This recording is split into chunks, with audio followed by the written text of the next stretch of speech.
Здравствуйте.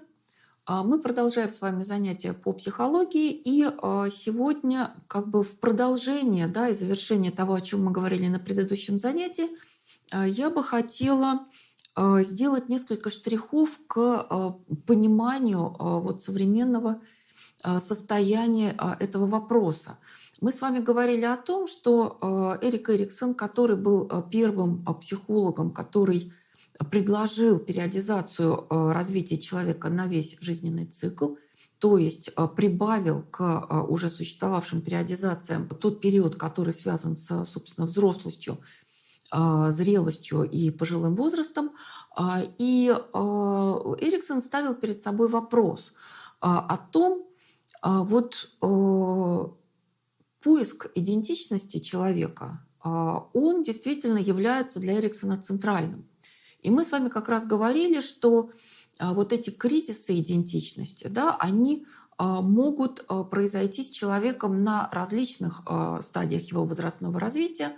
Безусловно, подростково-юношеский возраст – это как бы наиболее типичный период, когда этот кризис активно происходит. Но тем не менее, кризисы могут происходить и потом, и они будут корректировать, завершать, порой даже изменять идентичность личности. И мы как раз с вами говорили, разбирая результаты гранд-стадии, результаты исследований Даниэля Левинсона и его супруги. Вот мы с вами говорили о том, что действительно различные жизненные события, какие-то драматичные жизненные события, может быть, исторические события, которые вторгаются в жизнь человека, они могут ставить перед человеком снова задачи на поиск идентичности, снова задачу ответа на вопрос, кто же я такой, чего я хочу, каков смысл моей жизни, чего я добиваюсь. И как раз Эрик Эриксон, он поставил и такой вопрос, а почему, собственно, человек ищет свою идентичность? И зачастую эту идентичность человеку приходится отстаивать. Отстаивать как бы от каких-то нападок, от сомнений со стороны окружающих, от сомнений, которые исходят из внутреннего мира самого человека. И Эриксон, в общем-то, здесь дает объяснение, как бы ссылаясь на вот такое понимание смысла человеческой жизни в христианской культуре и на понимание природы человека, как ее видит именно христианство. То есть он пишет вот прямо таковые слова, что Бог создал человека по своему образу и подобию и тем самым обрек человека на поиск самого себя. На поиск самого себя. То есть идея у Эриксона была такая. И здесь он оговаривается вот в этом месте, так сказать, своей монографии «Идентичность, юность и кризис». Он оговаривается и говорит, что вот до работ Дарвина все было понятно. Действительно, вот мы созданы по образу и подобию Божию, и действительно вот мы вот обречены на вот этот поиск себя, на уточнение себя, на приближение к вот этому образу, да, максимально близкое. Вот то, как православие, в частности, да, видит задачу человеческой жизни. Да, то есть задача в том, чтобы вот двигаться в достижении вот этого подобия. Да, для этого нужно человеческое усилие. И здесь он как раз вот оговаривается и говорит о том, что действительно теория эволюции, она задает особые трудности, особые проблемы для самопонимания человека и человечества. И, в общем-то, вот такого рода трудности, такого рода проблемы, да, они имеют место. И в настоящее время также, да, споры, в общем-то, не утихают, в чем человеческое предназначение, какова человеческая природа. И вот если говорить о том, каково современное состояние тех проблем, о которых мы говорили, мы, в общем-то, действительно говорили о процессе обретения человеком своей идентичности. По мнению Эриксона, вот о котором я уже говорила, да, действительно человек, он склонен искать свою идентичность, обретать свою идентичность, бороться за нее и отстаивать ее. Да? То есть вот это было совершенно как бы такое типичное для Эриксона видение развития личности человека. Но уже тогда, когда, так сказать, в конце 20 века и в наше время, да, так сказать, вот в последние десятилетия, то есть уже в начале 21 века, мы видим, что в социальной психологии, в социологии очень глубоко восприняли эти идеи, связанные с развитием идентичности личности. Проводились множественные исследования того, как же развивается человеческая идентичность, как человек относится к своей идентичности. И вот исследования самого конца 20 века и начала нашего века, вот как бы нулевые годы, десятые годы, они свидетельствуют о том, что сейчас действительно имеет место очень серьезная кризисная ситуация. О кризисе идентичности заговорили уже довольно давно. И о кризисе личностной идентичности, и о кризисе социальной идентичности. И вот многие современные социологи, они говорят о том, что ситуация изменилась. Каким образом? Она изменилась так, что человек уже зачастую не столько как бы борется за свою идентичность и отстаивает свою идентичность, а идентичность в значительной степени начинает уже как бы быть некоторой маской. То есть у человека зачастую вот в нашей современности возникает ситуация, когда он начинает для себя подбирать нужную идентичность и склонен менять ее, то есть не отстаивать ее как свою, так сказать, константу некоторую важную, а менять ее в зависимости от той ситуации социальной, политической, экономической, в которую он попадает, межличностной ситуации. И как бы вот эта идентичность, она становится в известной степени вот такой вот маской.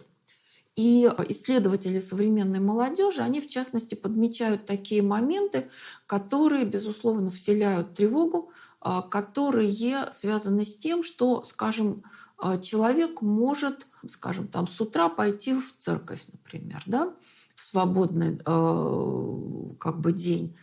Затем он может поучаствовать в каком-нибудь вот там розыгрыше, в какой-нибудь игре, в какую-то идентичность, примерить для себя совершенно какой-то другой облик. Вечером он может пойти на какое-то, так сказать, сатанинское мероприятие. Это как бы вот то, что описано в западной культуре. Похожие явления описаны нашими отечественными социологами, которые действительно говорят о том, что современная молодежь очень как бы динамично, да, в плане вот этого поиска, в плане примерки своих идентичностей. И действительно вот набор возможных идентичностей, он сейчас весьма умножился, да, и вот социальные ситуации стали, так сказать, достаточно динамичными и многообразными, зачастую драматичными. И вот стратегия жизни личности, она становится такой достаточно тревожной. И это еще раз свидетельствует вот о том кризисе идентичности, который сейчас имеет место. И вот действительно, скажем, тому же Эриксону принадлежит идея того, что становление идентичности, оно становится особенно трудным и сложным в ситуациях быстрых социальных изменений. А мы сейчас все-таки с вами живем вот в ситуации достаточно быстрых, динамичных социально-политических изменений.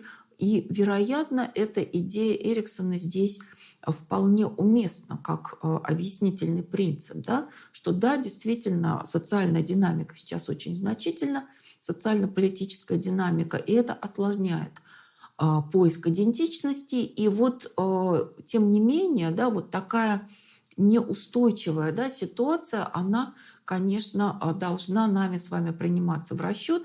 То есть то, что описывал Эрик Эриксон в начале второй половины XX века. И, в общем-то, то, что было до там, начала 90-х годов, ну, как бы таким мало обсуждаемым, да, в психологии, то есть принималось, что человек ищет свою идентичность, борется за нее, отстаивает ее, да, вот уже в самые последние десятилетия это становится под определенный вопрос, человек сам себя ставит под вопрос, и, в общем-то, результаты там современных исследований и исследований ближайшего будущего как-то должны прояснить ответ на этот вопрос.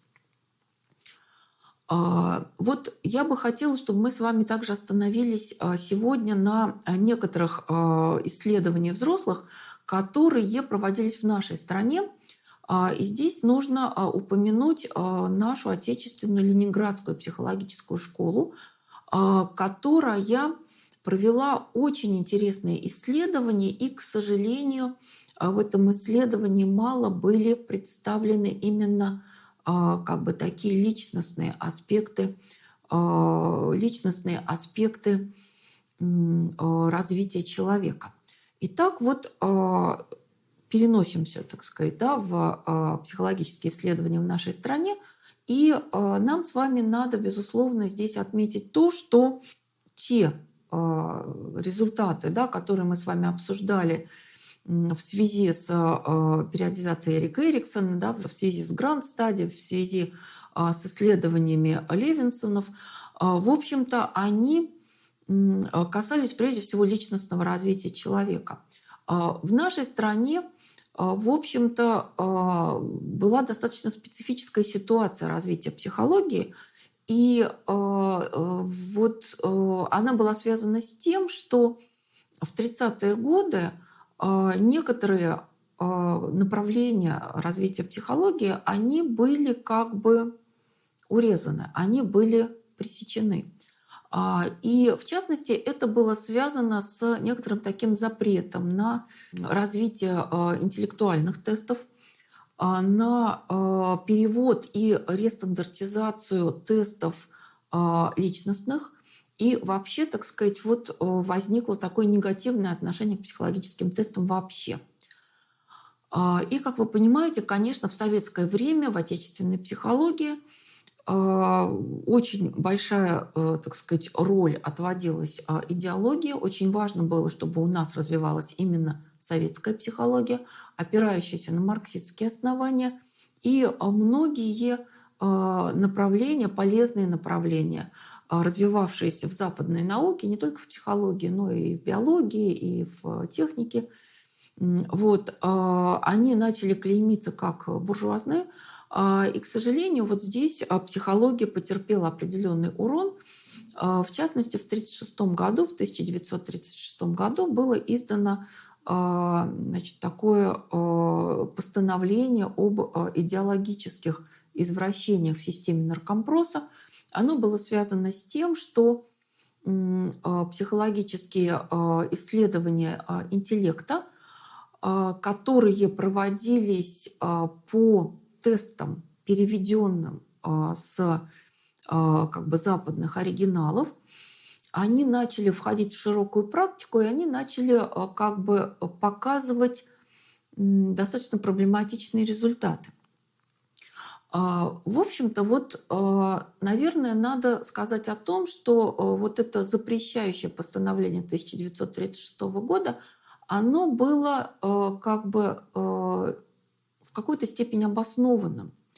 То есть речь шла о том, что, значит, вот эта наука педология или наука о ребенке – это та наука, которую, в общем-то, основал Стэнли Холл, о котором мы с вами немного говорили, американский психолог, один из таких пионеров развития возрастной психологии и психологии развития.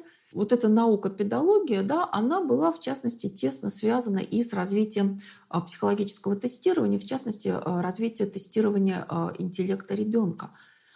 И дело-то в том, что, с одной стороны, в период, когда в нашей стране была революция, послереволюционная разруха, связанная с гражданской войной, и вообще со всей вот этой вот коренной перестройкой жизни в стране, и с как бы внедрением, да, вот этой вот новой революционной марксистской идеологии, в общем-то, было крайне мало возможностей для, во-первых, грамотной рестандартизации тестов, во-вторых, для подготовки грамотных так называемых тестологов, да, то есть тех психологов, которые могли бы грамотно проводить психологическое тестирование и грамотно обрабатывать результаты, получать эти результаты и истолковывать эти результаты. Это с одной стороны. Да? С другой стороны, в общем-то, конечно, надо принимать во внимание то, что в период революции и гражданской войны у нас было множество детей-беспризорников. А психологические тесты при всех вот желаниях и стремлениях их разработчиков к тому, чтобы они показывали именно природную сообразительность ребенка и практически никак не затрагивали уровень его обученности, да, все равно психологические тесты зависят, да, от того воспитания, от того обучения, которое ребенок получает. И когда возникают вот эти результаты, да, оказывается, вот в конкретном случае, так сказать, российской реальности послереволюционной, оказалось, что вот эти дети при достаточно таких широких масштабных репрезентативных исследованиях дают не очень-то высокие результаты. То есть получалось, что в, так сказать, передовой, так сказать, в мире стране, да, вот, которая свергла, значит, вот власть эксплуататоров, да, вот в ней как раз уровень интеллектуального развития детей оказывается ниже, чем вот результаты, которые публикуются в западных источниках, да, в западных, значит, работах. Безусловно, это было недопустимо, и вот таким образом, значит, эта линия была пресечена. И заодно фактически оказались под запретом и те личностные тесты, да, которые активно создавались в первой половине XX века и далее, и давали возможность и оценить защитные механизмы личности, и оценить какие-то личностные черты, и, так сказать, вот, проводить какие-то исследования, связанные с личностной биографией и так далее. И, в общем-то, вот эти проблемы, они начали преодолеваться только где-то примерно в самом конце 60-х, 70-е годы. То есть начали потихоньку, осторожно, в основном клинические психологи этим начали заниматься, потихоньку, осторожно начали проводить рестандартизацию, перевод на русский язык и рестандартизацию для российской культуры различных психологических тестов. И в первую очередь, конечно, начали интересоваться интеллектуальными тестами. В меньшей степени и чуть-чуть попозже, так сказать, начали входить в практику отечественной психологии личностные тесты. На этом мы с вами сегодняшнее занятие завершаем. Благодарю за внимание. А теперь вопрос.